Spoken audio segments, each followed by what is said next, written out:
Hi, Black Carnivore. So today we have registered dietitian and sugar addiction specialist, David Wolfe, who is here to talk to us about sugar addiction and the carnivore diet. So if you have ever asked yourself the questions, can the carnivore diet be used to break sugar addiction? How do you deal with cravings? What about artificial sweeteners? Can you really live a life without sugar? If you've asked any of those questions, we're going to dive into it today. Let me give you a little bit of background. So, David has been working as a registered dietitian since 2013. In 2015, he began working as a registered dietitian for Renascent, a drug, alcohol, and now food treatment program in Toronto for Canadian women. He works with Dr. Vera Tarman, medical director of Renascent and co-author of Food Junkies, The Truth About Food Addiction, which is a great book and you should absolutely check it out. He's also a board member of the Food Addiction Institute, and he graduated from the first class of the International School for Food Addiction Counseling and Treatment, and became certified as a food addiction counselor through the Nordic Baltic Regions Certification Board. And he has been privileged to study under Phil Werdell, Bitten Jonsson, who we had on the podcast, Marty Lerner, Theresa Wright, Vera Tarman, and school founder Esther Helga Guðmundsdóttir, whose a name I've garbled, and I very much apologize, Esther. So all of these people have loads of letters after their names. They are all, very well respected. If you're new to the food addiction world, they are big deals. So you should definitely check them out. And David also co-authored Fix for Cravings with Cynthia Myers-Morrison, who will be on the podcast, our podcast as well very soon.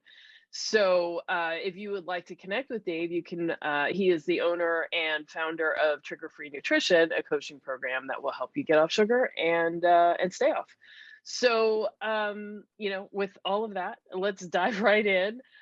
Dave, if you don't mind, I'm going to just throw a bunch of questions at you and you can kind Go of ahead. talk Go as for it. you will. So please tell us a little bit of your story, how you got into, why you even care about this. Sure. Tell us, what is sugar addiction? How do we know if we're addicted? Can carnivore be used as an abstinence plan? And maybe define what abstinence means, because there's probably people who are new to the concept of food addiction or sugar addiction here. And and let's talk about what happens for people who have got ongoing cravings and cheats and sort of, get on program, fall off, get on, get off, get on and off. And, what do we need to actually recover? So yeah, let's dive right in. Okay, so I'm going to start with the first question. You're going to have to feed me questions as we go. I will. That was awesome. I love it. So my brain's like, woo! Yeah, there's so much to talk about. Well, so my story is, I was raised by a woman who initially identified herself as a compulsive overeater, and then over time started to identify herself as a food addict. So that's the lens of my childhood. My mom was very involved in her recovery, regardless of how she was doing with the food. She was always really involved with trying to improve her life. So I just that was a big part of my childhood. So growing up, I would get home from school, and I'm from New England, right? So I'd have a coat on and a parka and gloves, and I'd run downstairs, backpack on, right? I'd run downstairs. I'd grab 5 packs of fruit snacks. I'd eat the 5 packs of fruit snacks. There was 6 in a box. I'd leave the one, and then I would hide the wrappers. And I had no explanation for this at all, right? So it was just there in the background. And then in the first grade, I think it was in the first grade, I was diagnosed with ADHD, and I was started on medications, Ritalin. They're amphetamines. So I was on those drugs for basically 20 to 25 years. So a lot of my history of learning and my history of my own addiction was on this particular substance, which by nature suppresses your appetite and speeds you up. So I think that had a very big impact. So I never really struggled with weight or anything else. So there weren't any overt symptoms that other people could notice, other than my eating habits that I was to become an addict if I wasn't just born that way, right? So that's a big part of my childhood, and that really framed a lot. I mean, if you go back in my family, my great grandmother, her job in Eastern Europe was to feed the community. Like, she was a village cook. So there's like this big theme in my family of like feeding people, making people happy with food, yada yada. So that's definitely a big part of my story. So I actually became a dietitian before I realized I was a food addict, um, and I kind of micromanaged myself through the information that I had, but I realized that there were a lot of loopholes in that, and I learned that not in my professional training, but rather through people like Bitten, Jonsson. You mentioned Esther, Helga from Iceland. Like, that's where I got my basis. And growing up around addiction and recovery, I think made a big difference in terms of like being able to get it, so to speak. It was easier for me to get for myself because I saw other people kind of getting it around me. I think addiction is a family disease. If you shake my family tree, a bunch of addicts fall out. It's just the way it is, right? So and most of them are food addicts, and most of them don't know that they're food addicts, right? So and so I worked in the Western medical model for a long time, and I didn't realize till I left the Western medical model how difficult it was to stay inside of the Western medical model, because I had to literally practice things I didn't believe in. So I most recently worked in a nursing home, and essentially my job was to pass ensure. So like it's a big conundrum. And so I left that model, and now we run a sugar addiction recovery community. It's all based online. We have people from all over the world. And so that's kind of where I'm at now, and sort of what the work that I'm doing. So we're on the ground floor, we're in the trenches, we're helping addicts recover. We think that it's really important that people don't focus so much on the food. I think the food is like a big piece in the beginning, and then people realize, like, it's not really about the food. It's about everything else. It's about the brain. It's about my behavior. It's about the way I respond to things, and how do we literally like return our brain and get a new one. And I think that's what recovery is all about, is building our life back up one piece at a time, so we can really get our brain back and start to get our life back. So I guess that's sort of my journey. I think that I struggled myself.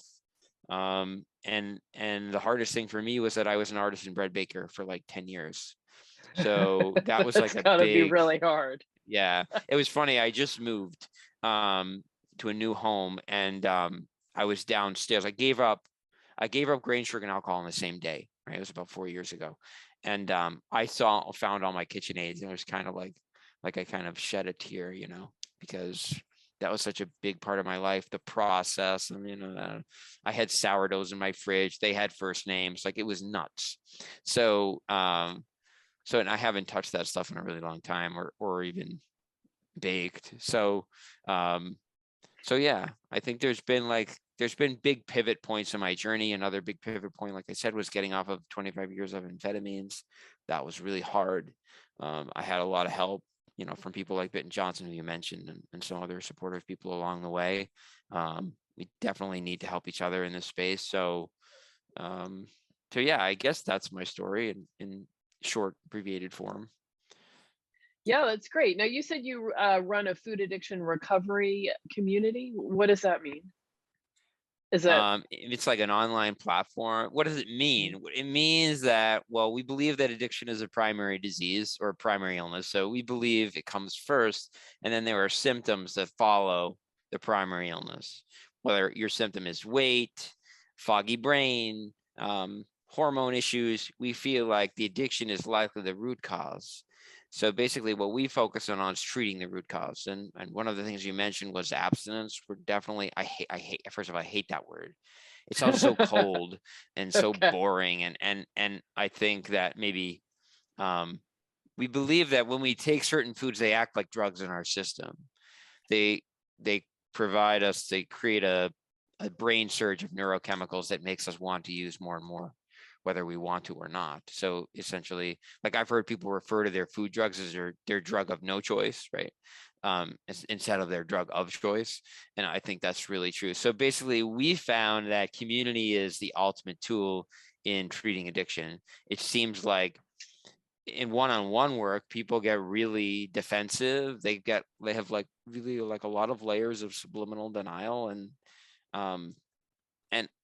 I think sometimes one-on-one coaching actually cements denial as opposed to breaking down denial, because you're hearing the same message from the same person over and over again. And so I think we create constructs in our mind that say like, well, it just we make it okay, so to speak. And so, but when people get involved in groups, you start to like hear someone else say something that you would be unwilling to admit, but you find yourself kind of like nodding your head in resonance. So we really believe that the community-based model for addiction recovery is paramount. It seems like when no one else can reach you, another addict can. It's just when you're about to use, nothing's going to get you to stop using like another addict. So we really wanted to create a place where people could connect with other food addicts, regardless of the time of day and where you were located. So we have this online platform, and then also we have a bunch of groups that tie into it. I think that kind of tie it all together, where people are actually meeting live and working on treating addiction. And it sounds really cold and boring, but we actually have a lot of fun. So, so that's what I mean. So if somebody wants to connect with that, what's the first thing they do? Do they go to your website? And so the best way, honestly, is to go to sugarxglobal.com, and you'd actually get an opportunity to speak with one of us through that. There's a brand new ebook that we just put out, which we love, and which is really, I mean, it's really everything distilled down into like 9 or 10 pages. It's really jam-packed. And it gives you an opportunity. You can actually talk to one of us. There's 3 of us, myself, actually my mom, Judy, and our colleague, Anna. And we all come from different backgrounds, but we all really have the same mission. So, and believe in the same things. So that's awesome. So way. I'll put the link below, and anybody who's interested can go there and check it out. So, so tell me, what is sugar addiction? I mean, you started to talk about addiction. So sugar addiction, food addiction, flour, alcohol, like, I don't know, how do these things all interconnect? So we say one disease, many outlets. I imagine you had Bitten on, and she probably said the same thing, because we're all, we're her students. Like, she's our teacher. So we really teach what she taught us. So what I mean by that is that, like, you have electricity in your home. You could plug in your phone in any room. Your phone wouldn't care where it was plugged in. It just wants to get juice. So I think the disease of addiction works the same way. It's as if, oh, okay, I can get it from sugar. Oh, I can get it from flour too. I could get it from shopping. Like, it doesn't really care, so to speak, how it gets a reward. It just wants the reward. So in the disease of addiction, our reward system, which is located in the limbic system in our brain, the reward center is hijacked by the drug. And so the problem is that we use the drug or the behavior so much that we become intolerant to the impact. We become tolerant. We achieve tolerance from the drug or from the behavior. So we need to do it more and more and more and more. And we don't really realize, I think, it's happening until it's too late. And then it becomes really difficult for us to break away from those chains. And that's why, I rely on things like community and retraining your brain. Like, you're not going to think your way out of this one. It's too primal. So the part of the brain where addiction lives is responsible for all these magical things like shelter, survival, fear. It's really primal. So it's like sex and shelter. It's just primal. So there are needs. So then what happens is we perceive the drug as a need. And so it's almost as if we don't drug, the brain perceives it as a threat to survival. So it's no matter of human thing. You can't tell yourself, well, you can tell yourself, oh, I don't need it. But the brain still perceives it as a necessity for survival. So it seeks the drug. So you're like, You're like on the way to the store while you're telling yourself, Dave, don't go to the store. And it does like you logically know that you're using against your will, but it's almost as if you can't stop yourself. So that's what I think addiction is. And I think it's biochemical, and we're still learning about it. Right? For me, like Yeah, I really kind of got that message, like what you were saying about the outlet plugging in your phone. I used to smoke cigarettes, and then I switched to sure. vaping. And within 2 weeks, like I had, I got my rig together enough that I was getting the amount of nicotine that I got from cigarettes. And then I never had a desire for cigarettes again. And I knew that I would actually never smoke a cigarette again because it's smelly and gross. And I was Right. like, oh, if I can get all the nicotine I need in this other format that doesn't smell, like, great. I'm done. Right. And Yeah. I've never smoked a cigarette since.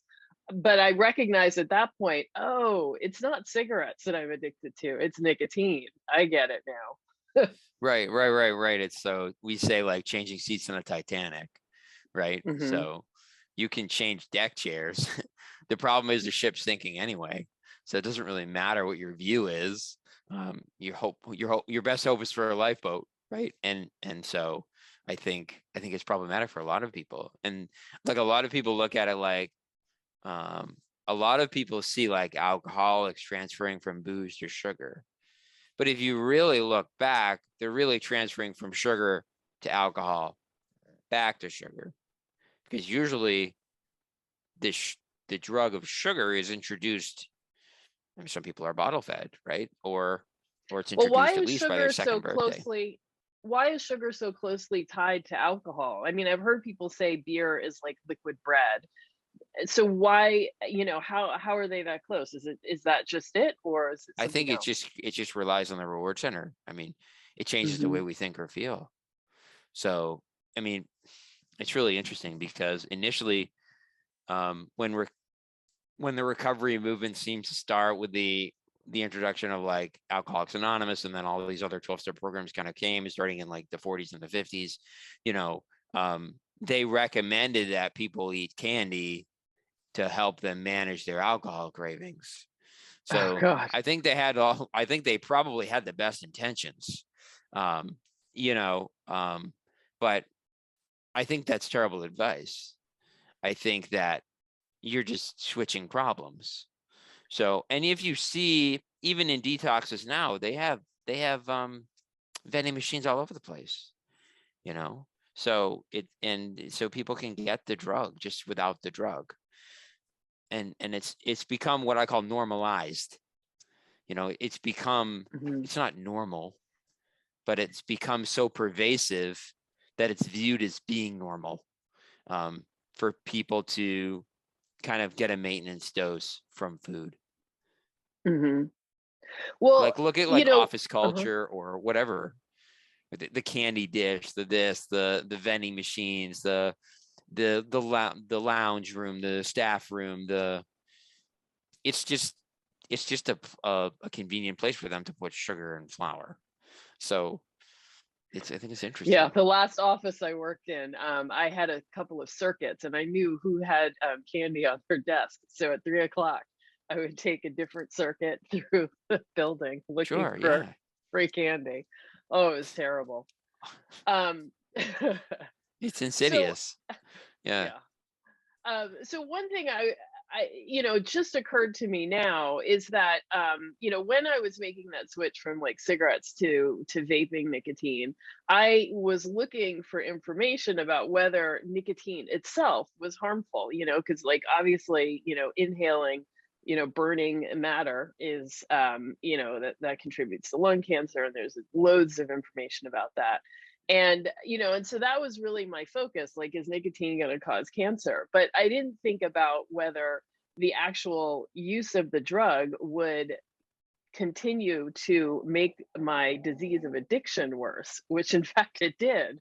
And I went Right. years, having no idea. I thought that if I could just do some harm reduction, then it was fine. Like, it didn't even occur to me that the disease would be continuing. And I wonder, I wonder if, artificial sweeteners are kind of the same, where we think, okay, well, the sugar has an actual problem, but these, artificial sweeteners or, whatever, like that could be a safe way of doing the sugar.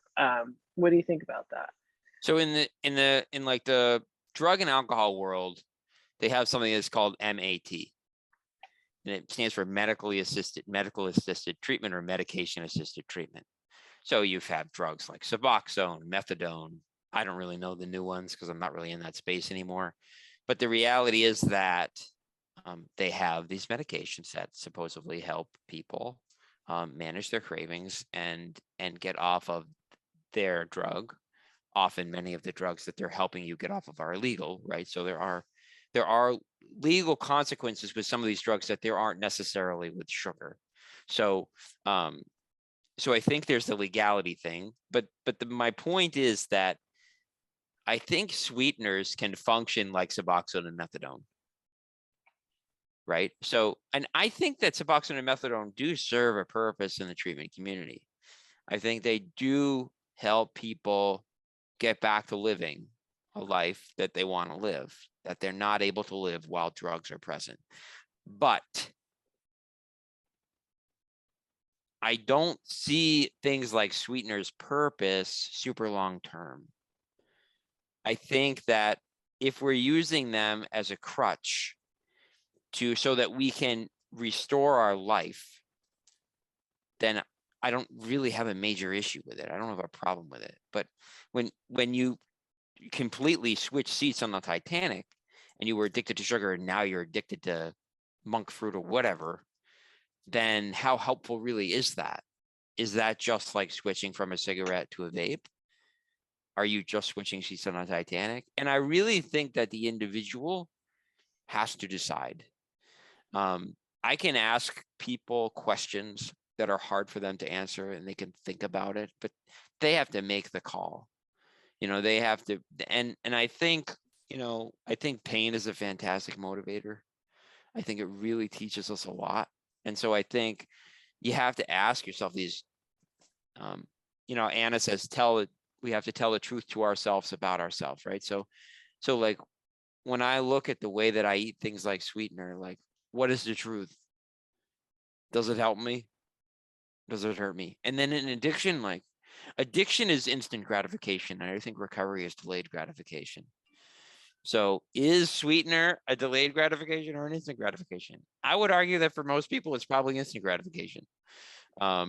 And this like recovery, like learning to have like a peaceful state of mind, like that's delayed gratification. It takes a while to get there. But once we get there, it's very gratifying. That's not how drugs work. They work like this, like, so the reality is if you have someone who's on, let's say they're on heroin and they call their dealer and they tell them what they want. They're on the way to the dealer. Like they don't have the drug yet. They're higher than they will be when they get the drug. So it's the brain. It's not the drug. It's knowing it's coming. Literally. So the brain starts if they're emitting. dope, listen to this one thing. If they're dope sick, like they are sick, they're shaky, they're nauseous, and they know they're going to the dealer, they're not dope sick anymore. It's gone. They feel better. That's how powerful the brain is. So that's what we say, like, yeah, it's not the food, it's the brain.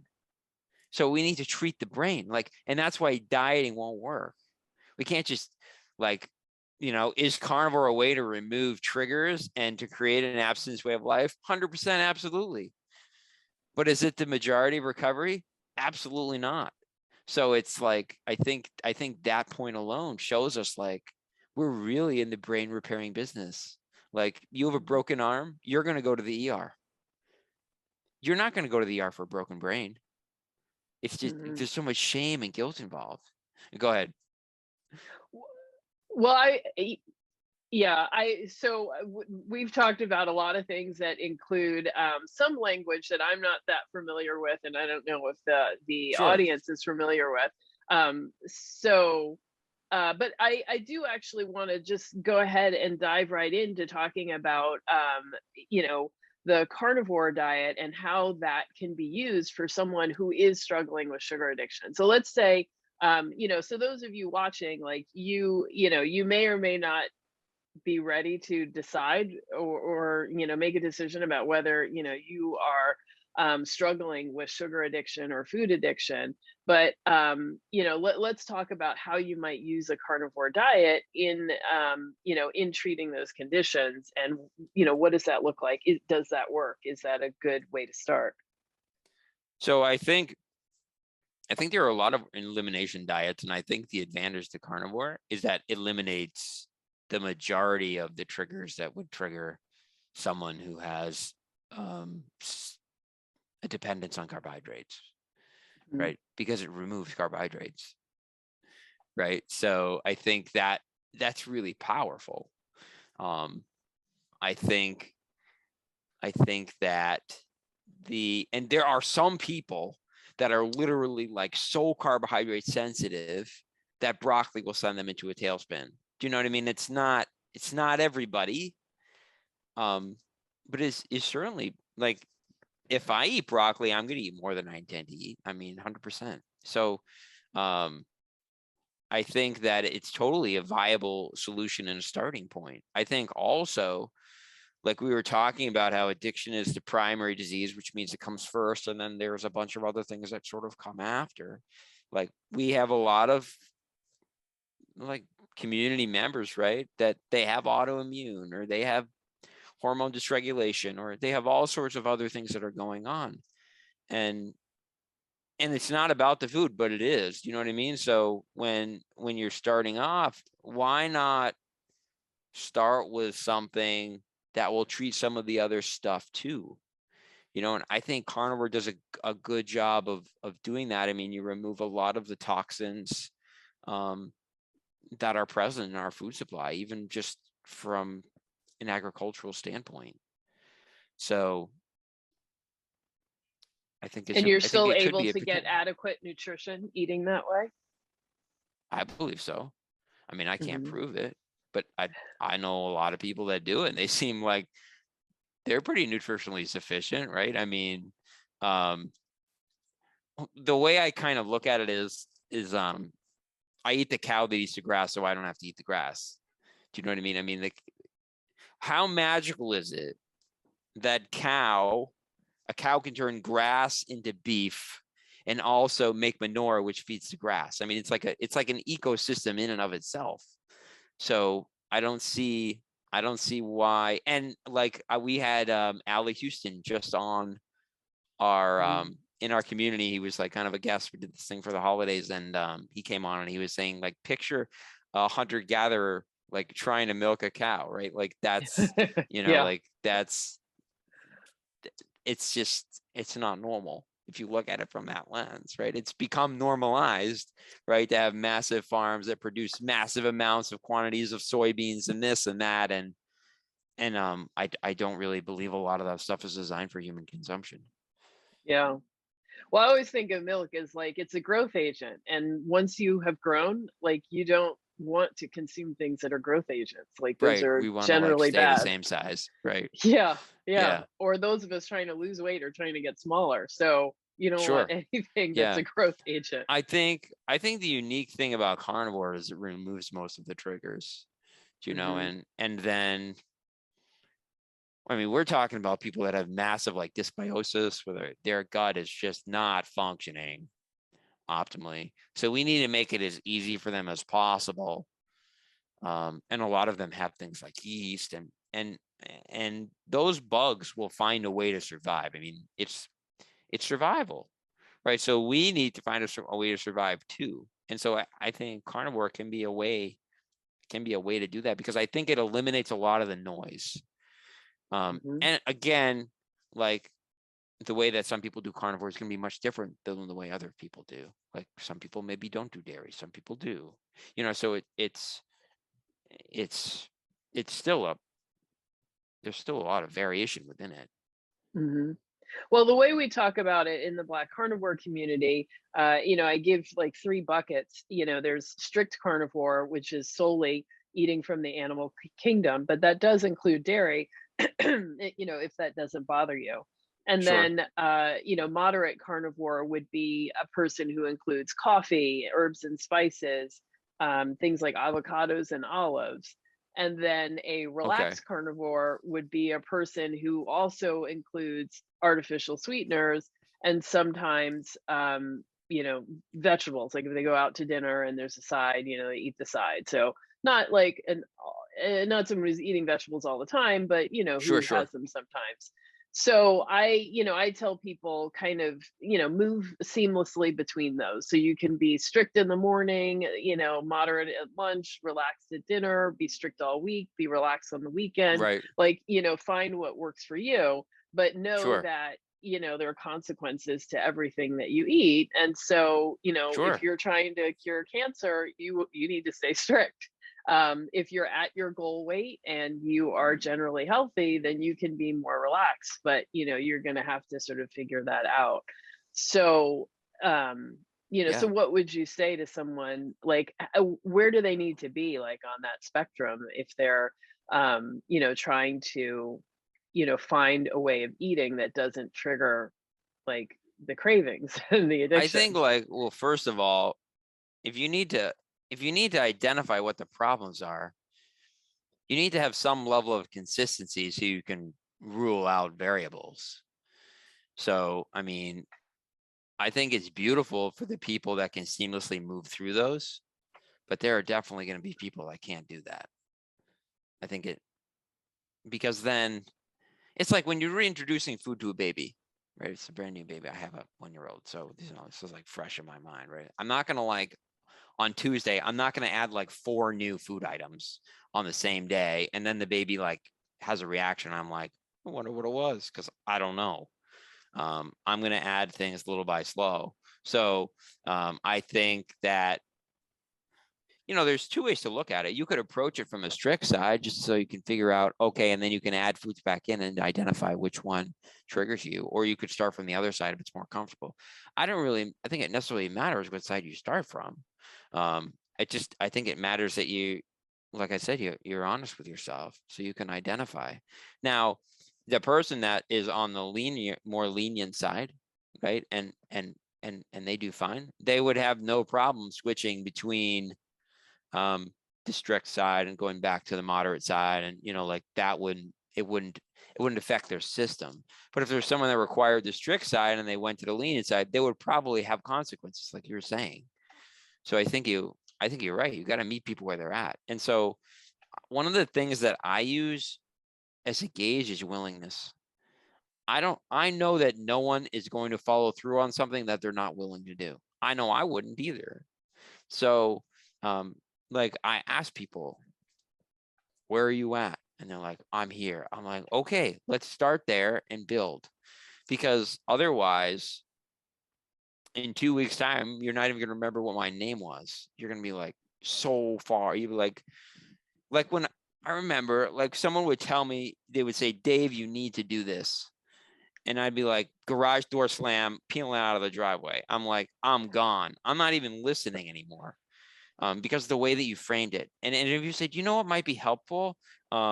If like for 1 week you gave up dairy and then you saw, like, you could kind of ask yourself, like, do you feel different than you did before? And I'd be like, yeah, that sounds pretty reasonable. Like that sounds like something I could do. But if someone says like, you can't ever eat butter again, I'd be like, who the hell are you? So I think that it's kind of how we frame it, and we just kind of got to meet people where they're at. In terms of cravings, though, if something gives you cravings, it gives you cravings. It doesn't matter if you eat it once a week or if you eat it every day. So, if you get cravings from eating cheese, then it doesn't matter how often you eat it, you're going to get cravings. I mean, it's like cause and effect. If I do A, I get B. That's how the brain operates. It's electricity. So it's just like, okay, right? So if I eat cheese, that's it. Like, that's my stance, because Mhm. it's not like we have emotional triggers that drive us to eat. We have mental triggers that drive us to eat. we have something called the 3Cs. It's like cue, custom, and consequence. So like the cue is like I drive by a gas station. My custom is I go in there and I get a Slurpee. My consequence is I feel like I just feel awful, right? So if I have the same cue, but I don't act on the custom, I don't get the consequence, right? If I don't drink the Slurpee, I don't have to feel bad about myself. So I think we take something like that, which is a basic cognitive behavioral tool, really like action, result, consequence.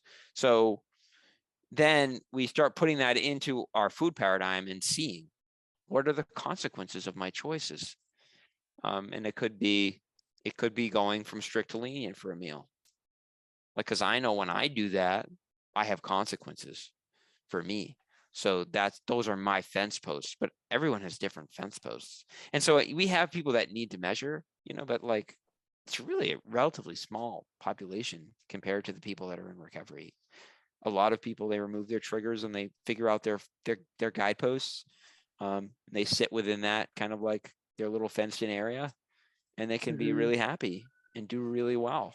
But if you take them out of that area where they know that they're safe and they start playing around, there's just no assurance of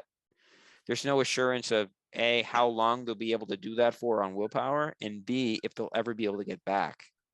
So it's a risk. So falling off program is a risk. There's a question as to whether you'll get back. Yeah. I mean, found there are that tools to be and helpful. I mean, there are supportive people, and you know what I mean? You have all that, but that doesn't assure you anything. Yeah.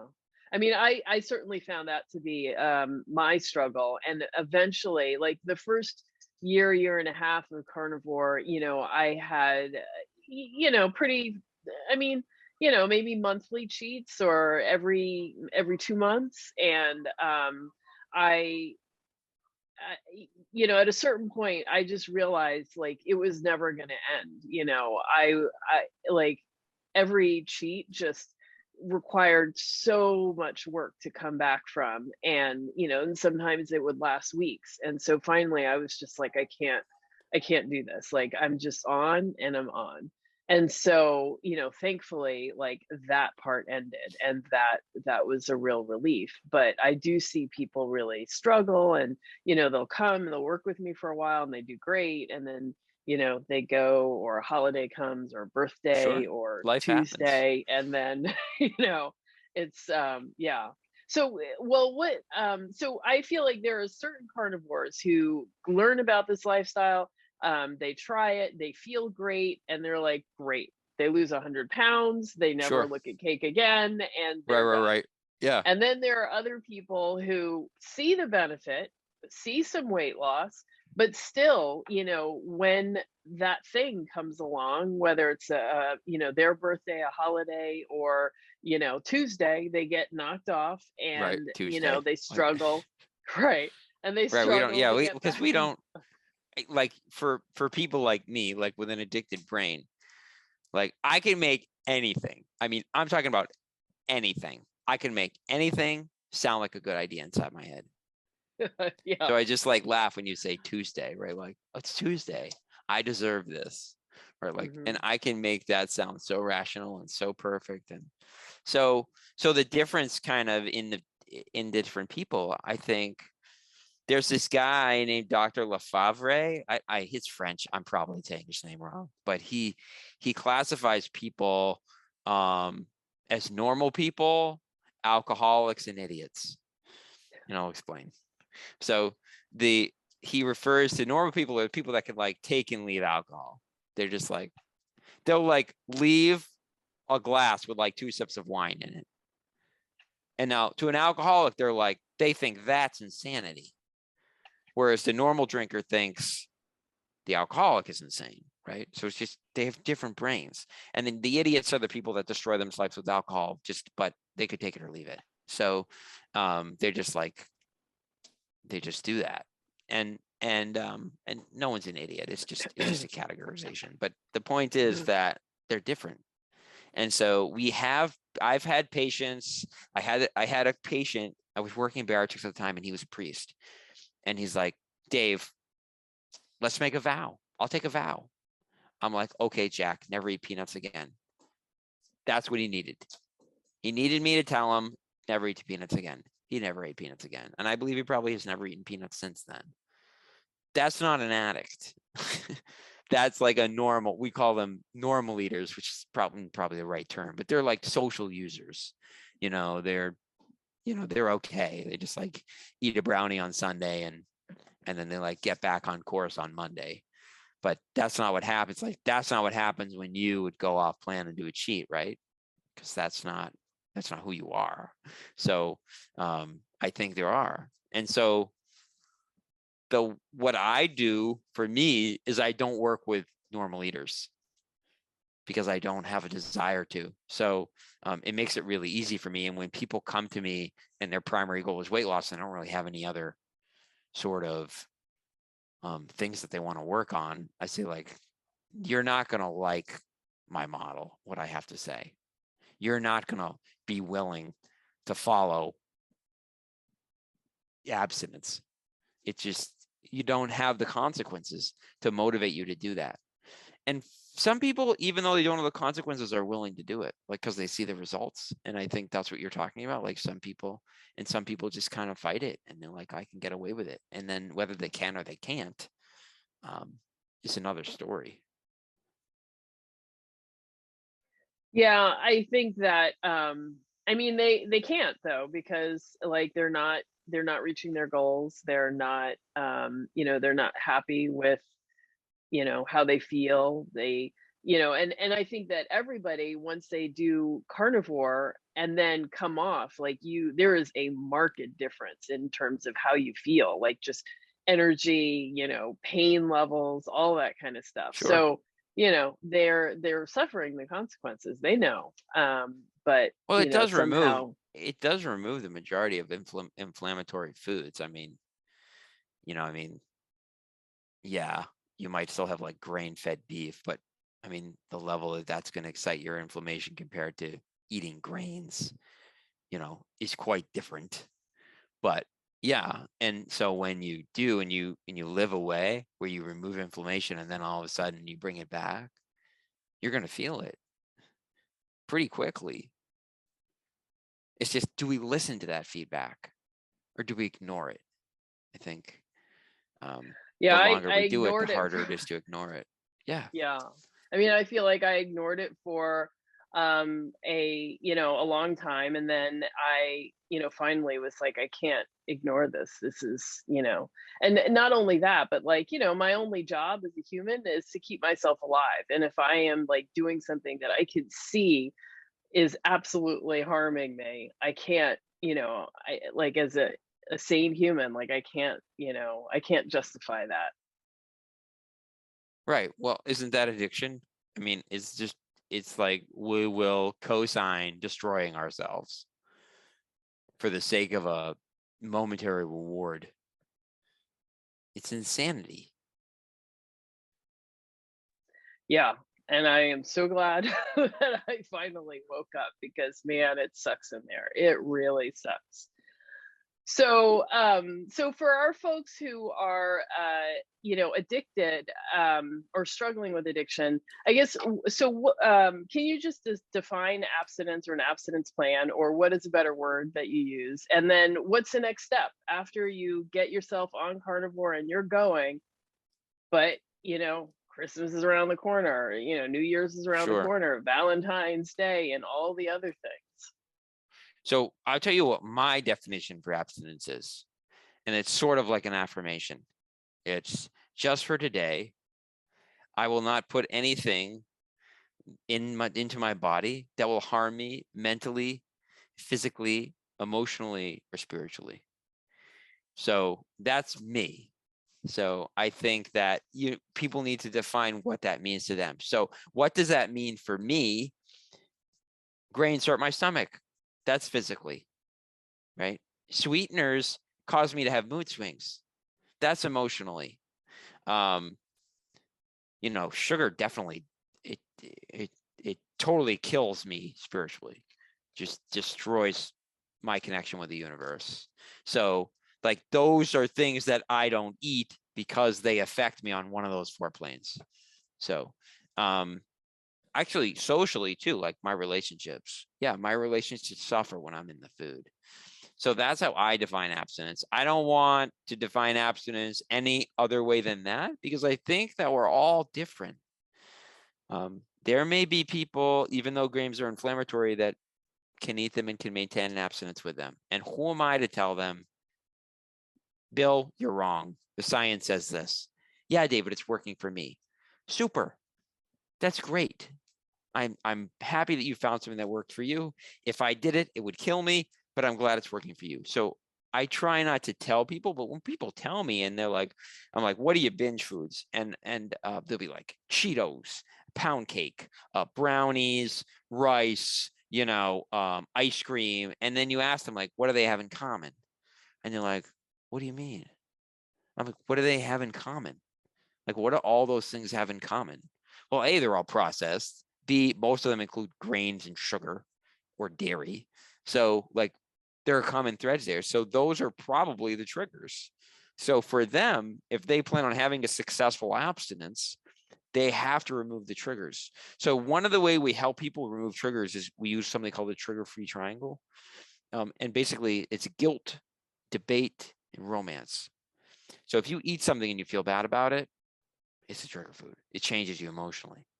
If you debate about it, if you're like going down the aisle, like, shouldn't I or shouldn't I? It's like a kind of like a conscience thing. Then it's a trigger food. And then romance, like if you long for it, if it's like a rendezvous, it's like a secret lover.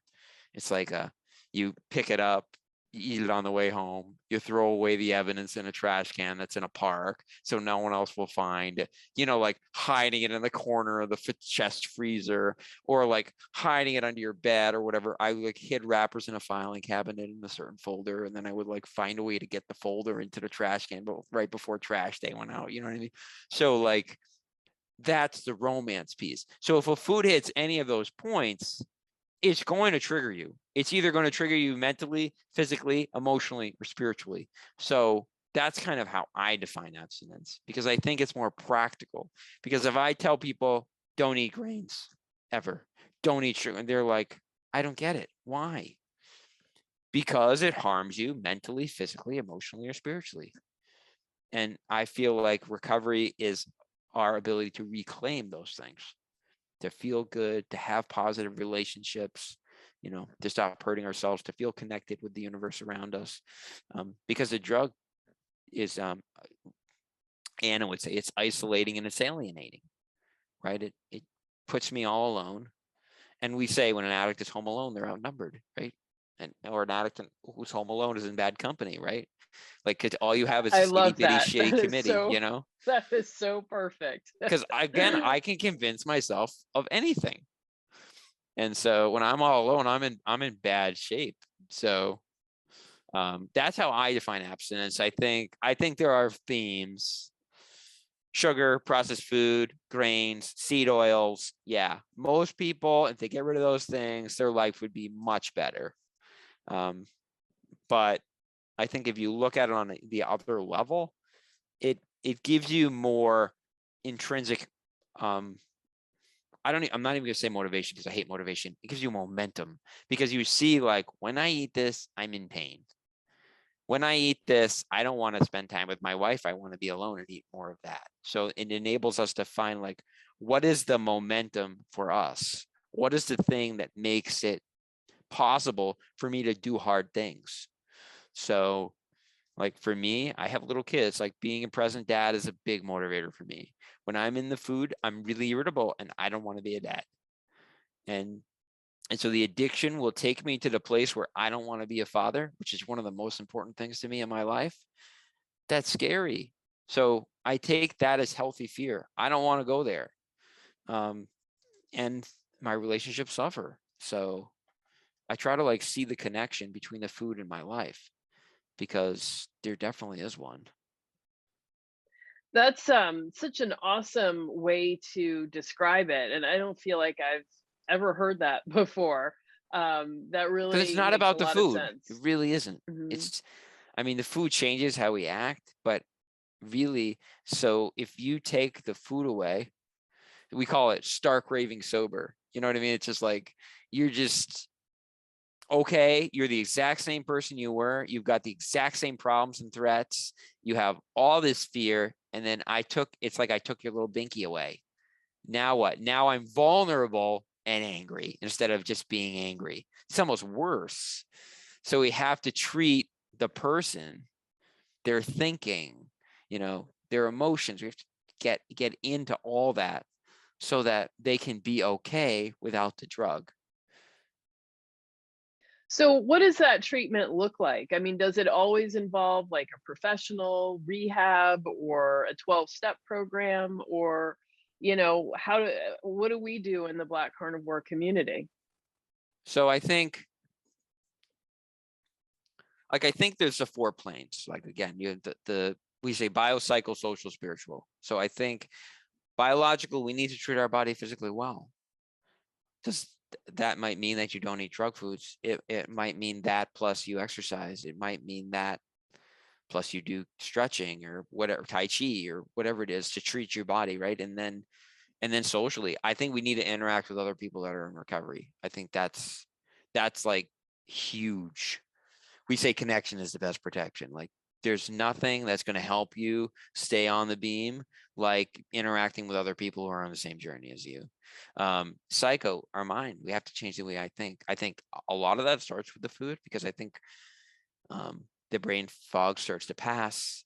We don't have as many mood swings or blood sugars and going like willy-nilly crazy. So it's easier for us to stay kind of level. And then spiritual, I look at it, how do I connect with the world around me? That could be with people, it could be with my environment, it could be how I treat others, it could be anything. Whatever works for you to define that you're comfortable with is great. I've met atheists who are the most spiritual people in my life. Like, it's just, so you kind of find the terms that work for you. And so I think the community is big. I think it's massive. And I think that the addiction piece, like being able to connect with other people that understand the disease of addiction, is massive. It just, you get in a jam, you call someone that understands, you're not in a jam anymore. I mean, you see it, it's not an imminent threat.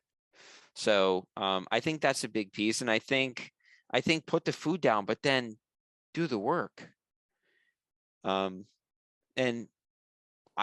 I don't necessarily want to define what that means for you. Well, I mean, we found tools that really work. Like, I think you put the 3 C's and a trigger-free triangle together, and you're kind of looking at what is your cue. Okay, where am I on this triangle? In this queue, I'm driving by the gas station. Am I feeling the guilt? Okay, all right. Now, what's the custom? Okay, my custom is I go in and I get the Slurpee. All right, so I think I was in debate when I went by, and now I'm in guilt because I consumed it. So I think it helps to kind of take it to the next level. And there are tons of tools that we use. I think we have to change the way we think. I drove back to Michigan to visit my father last week or a week ago, or a little more than that. And I live in New York, so I don't drive a lot, and I don't have a car now. So Sure. but when I go on these road trips, like, that's always my opportunity to have like all of these, fast food places that just don't exist in New York, or they're just not ubiquitous. So Right. as I was driving, I was kind of like, I was seeing McDonald's and, I don't know, Hardee's and all the different places. And it was just kind of like, oh man, I used to get this and that. And at the gas station, all these different candies. So it was weird. I had these cravings that I don't normally get. And it was just that cue. And, Right. fortunately, I did not give in to any of them, but it was like, oh, this is weird. Like, I don't even know why. And I don't even like these restaurants. Like, why am I worried about Ruby Exactly. Tuesdays? You hear, I hear like Art Garfunkel singing in my ear, like, "Hello, darkness, my old friend." Like I know that, like, it's that romance, it's that like longing, it's that like, yeah, but it'll be different. It'll be okay. And it's sweet. It's like, it's sexy sweet talks you, and And that's it's what we call never the red different. dog, right? Yeah. No, it's never different. In fact, we say addiction is chronic, progressive, and fatal. Chronic is it's always going to be there. Progressive is it's always progressing or getting worse. And fatal is it will eventually kill me. So I have to remember those: chronic, progressive, fatal, chronic, progressive, fatal. And that's not so I live in fear. It's just that I know that people, you'll hear sayings like people will say like, well, your disease is in the parking lot doing push-ups while you're in recovery. I'd be like, my disease isn't in the parking lot. My disease is inside of me, feeding me lies to kill me. The irony is if it kills me, it kills the disease. But the red dog doesn't know that. The disease doesn't know that. So it's maniacal and it's insidious. It gradually increases in harm. You know, like you have this circus elephant and it's ever since it's like 6 weeks old, it's pegged to the floor. I mean, by the time it's a grown elephant, I mean, it could knock the whole circus over. But it's so conditioned to be compliant to the little stake in the ground. So it subverts itself. So I think that's how the disease operates. I mean, we could act our way out of it, but it's just so much easier when we're surrounded with people who are having fun doing it. Well, you know, that really makes a lot of sense about, you know, about community and the support. And, you know, you've actually given me all of these ideas here that are super, super helpful. Now, the thing that I wanted to do is, you know, a lot of people have come to me in the Black carnivore community just declaring, oh yeah, I know I'm a sugar addict, you know, and I don't know how to get off of it. And they, you know, and they love carnivore, like they want to do it, they know it makes them feel better. And so I was thinking about, you know, trying to in some way create another body where people can get that support. And I was looking at the book that you wrote with Cynthia Myers Morrison, called The Fix for Cravings. Mm-hmm. And that has an outline for like starting your own support group essentially. So do you have any thoughts on that, and should I go forward with that? I mean, I think it's a really cool process.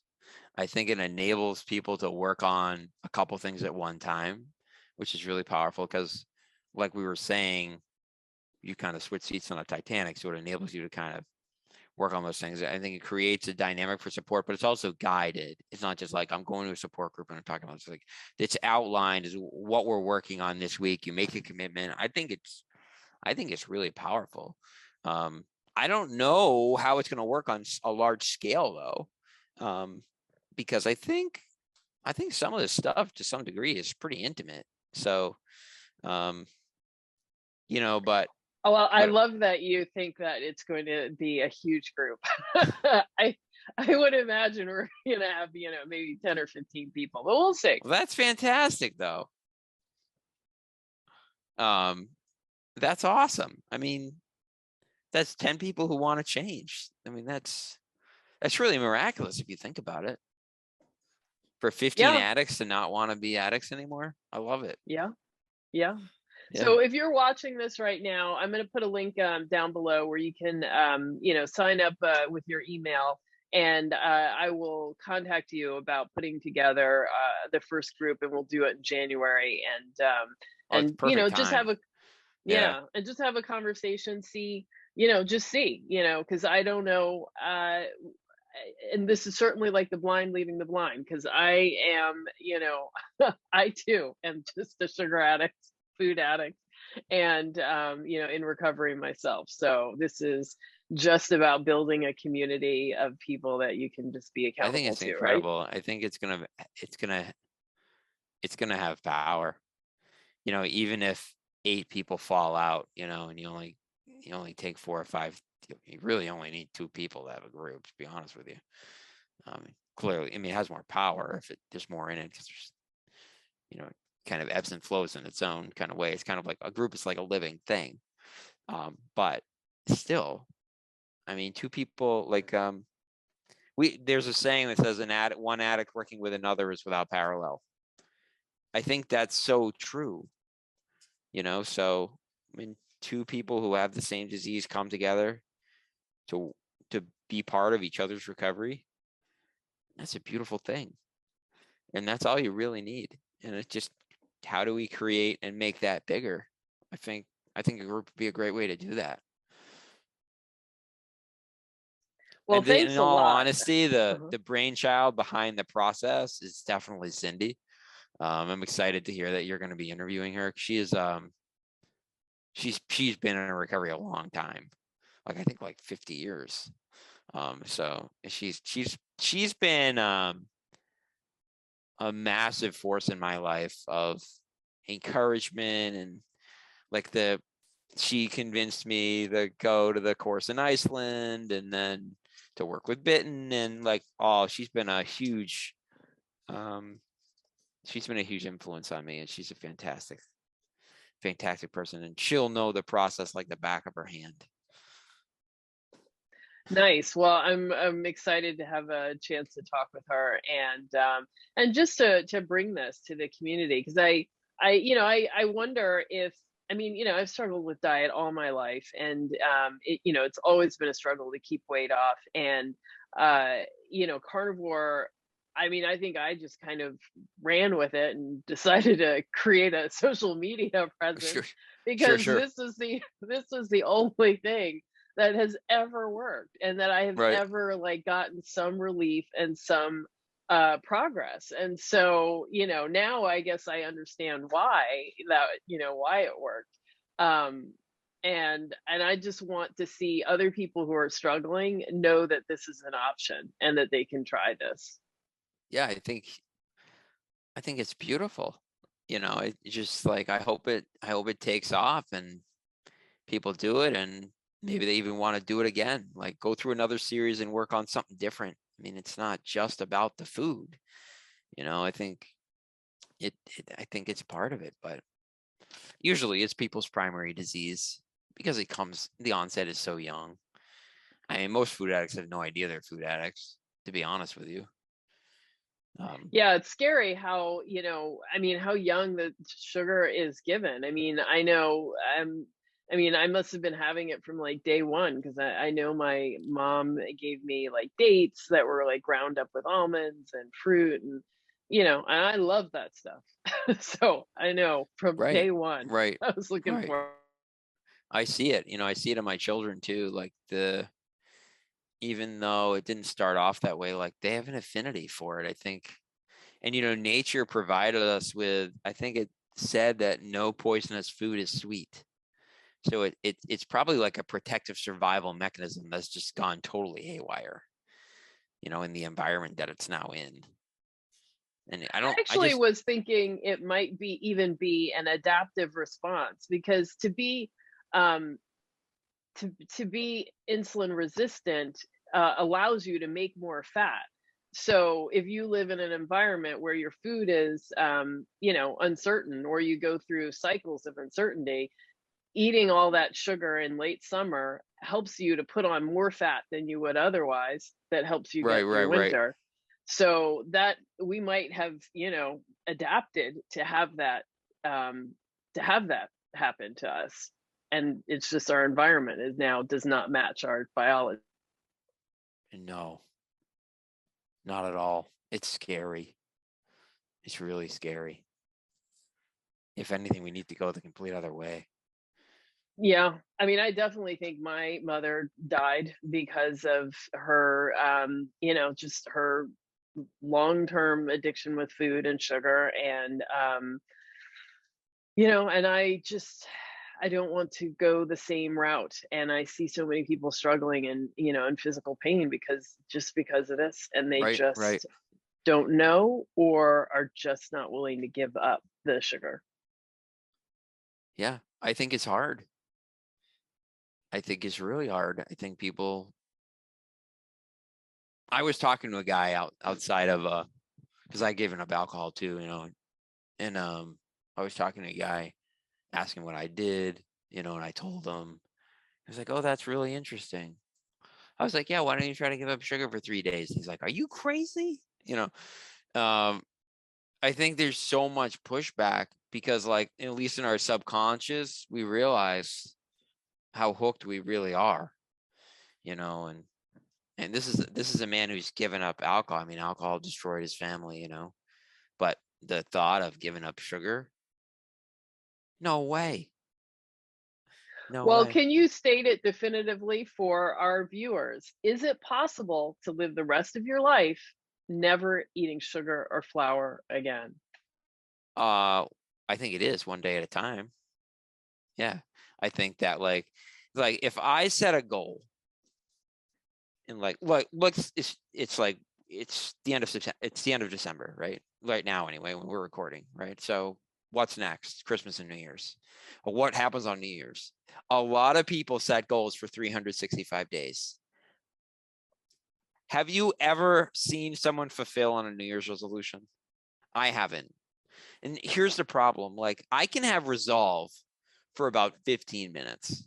That's what the science says. It says that my willpower is going to last about 15 minutes. If I ask it to extend beyond that, what I need to do is reset the system. And one of the ways to reset the system is to do something like meditate or take a nap.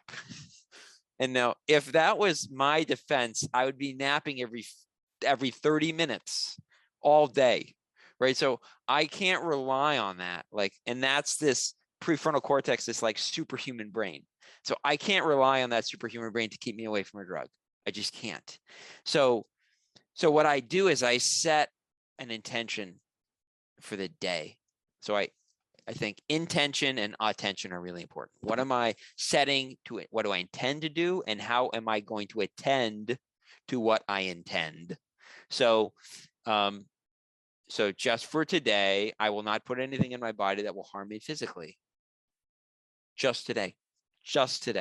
I can deal with that.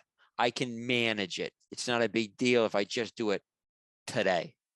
If you ask me to do it for a week, I don't know if I can do that. I mean, at this point in my life, I could, but when I started, and you were asking me as an artisan bread baker with a bread baking blog, at one point I baked like 187 times a year, and you were going to ask me to not eat bread for a year?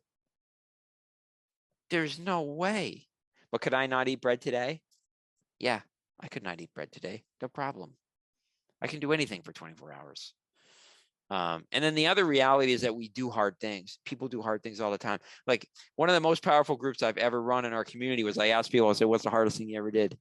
And like 25 people were there, and they listed off these amazingly difficult things, like burying their parents, burying kids, getting through school as a single parent with no income. I mean, like crazy, like life altering stuff. And they did it. I mean, and so why shouldn't they be able to get off sugar one day at a time for the rest of their life? Sure. And the reality is it gets to a point where it's not hard. It's not hard to not drug rather. It's quite easy. For me, I mean, it's Christmas time. There's stuff all over the place. There's literally a hot cocoa bar on my counter. It's like, but I don't even see it. It's not mine. So it's like, Yeah, I've we say, definitely tried to not, reinvent yeah. Christmas. Yeah. See, we say my plan, my plate, my business. It's just for me. It doesn't have to be for you. And I was trying to help someone in my family, and I said to them, they're like, I'm not going to do what you do. And I'm like, no one's asking you to. It's just, you do whatever you're ready to do, and we'll meet you in the middle. If you want my help, I'm here. But they know what I'm going to tell them to do. So, yeah. Wow. Well, we have had an amazing conversation. I really, really appreciate all the time you've given me. And you have Absolutely. really helped clarify some things for me. And I know that the Black Carnivore community is going to really benefit a lot from the things that you talked about today. So thank you so much. And if Yeah, my people want to pleasure. work with you, where do they go again? Yeah, so the best place to reach us is at sugarxglobal.com, which is actually a landing page for our ebook, but it will give you the opportunity to communicate with us. The other thing is, on January 10th, we're running a 5-day Crush Your Cravings challenge, and it's just 5, the number, day, crushyourcravingschallenge.com, and you can sign up there, and you'll be receiving information pretty shortly. And we found that getting the information in this way, in a community oriented way with a bunch of other people, you're going through this process for 5 days, is the best bridge into seeing if you want to commit to recovery. to all the things that it includes. And we will talk about the food, but we'll talk about the brain. We'll talk about connection. We'll talk about all the pieces, all the links in the chain that will help you rebuild your life. And so I think is an awesome way to kind of see what we're about and, you know, kind of feel the energy. And so, yeah, that's the best way to reach us. And we're on Instagram and Twitter and all that stuff too. But I think having an experience for yourself and seeing like, is this for me? Do I want this? Here it is. So, you know, we certainly don't take any hostages. So if you want to be part of it, we'd love to have you. Thanks a lot. Absolutely. So I'll put all that contact information below. And thank you for all of you watching. I hope you enjoyed this, and I will see you next week.